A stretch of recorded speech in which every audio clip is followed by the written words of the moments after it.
Hello, lovelies. What do you call a rescue dog that can predict seizures? A surfing terrier that has better balance than your bank account? And a Pomeranian that can weaponize its farts? I'm Colette Case, and this is the only show where the top stories involve dogs being smarter, braver, and frankly more emotionally available than 90% of my family. What if the perfect dog wasn't just adoptable, but was also a medical marvel? Well, meet Sienna, a lab pit mix rescued off the streets of Virginia. And she was brought to an adoption event where she promptly sniffed out a seizure, a real one, in a total stranger. Yeah, she locked eyes with a 6'9" man, taller than most doorways, and wouldn't leave his side. His wife came over and said, "Oh, he's about to have a seizure." Because, fun fact, epilepsy doesn't wait for brunch to be over. Turns out he'd skipped his meds, and Sienna, with zero training, knew. She wasn't trained to detect seizures, she was just trained in being homeless. And still, she saved a man's life. Her rescue organization posted the story online, and of course they were suddenly inundated with requests to adopt her, except Sienna doesn't like cats, and quite frankly, it's mutual. Eventually, she was adopted by a family whose son has epilepsy, and he'd just lost his rabbit. That's not a punchline, that's life. Sienna now follows him around like a slightly oversized, extremely functional emotional support bunny. And if that doesn't warm your cold, dead heart, go get a new one.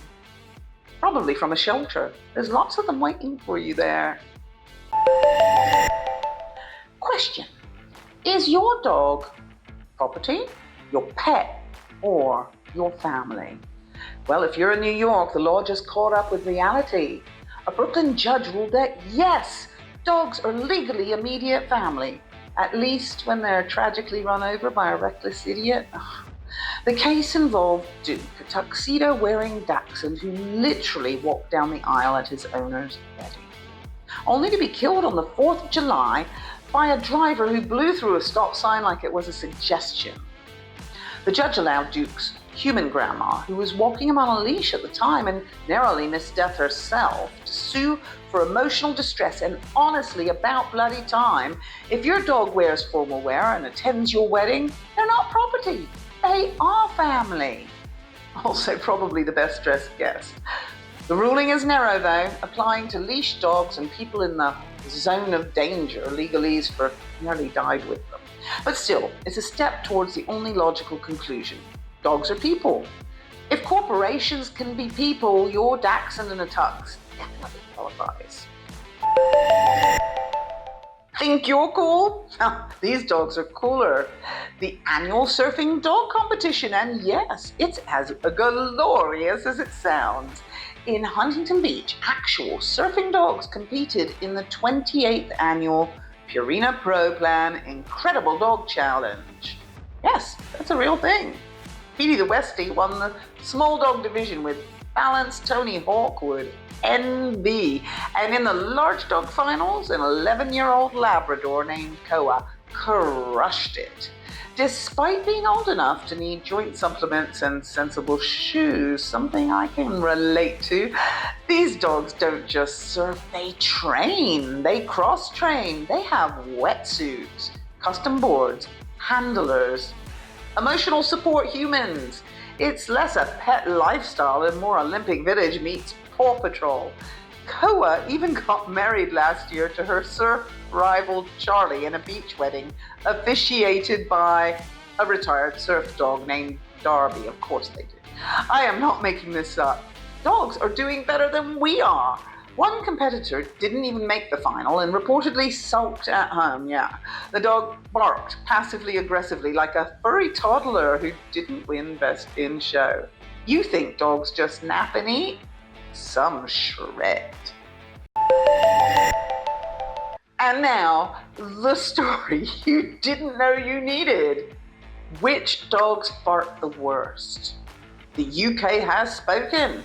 A study from Burns Pet Nutrition, which yes, sounds like a witchy spell for flatulence, Pomeranians top the list of the smelliest dog breeds. That's right, the fluffy, posh toy breed that fits in your handbag is also your worst olfactory nightmare.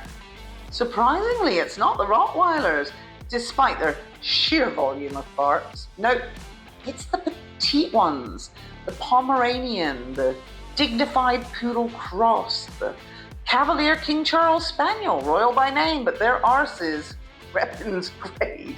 And yes, it's the food. Human snacks, filler, heavy processed kibble, or let's be honest, whatever they found in your bin.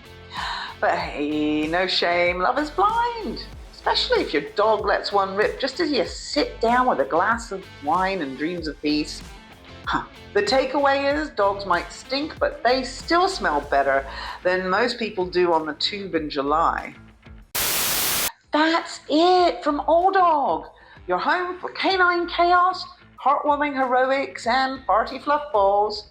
If you laughed, learned, or momentarily forgot about the horrors of late-stage capitalism, hit like, share it with your weird dog friend, and subscribe for more news. Doesn't make you want to scream into a bin.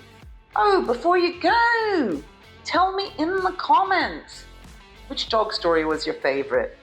Let's see whose team you're on. Heroic lifesaver, surfing champion, or stinky Pomeranian.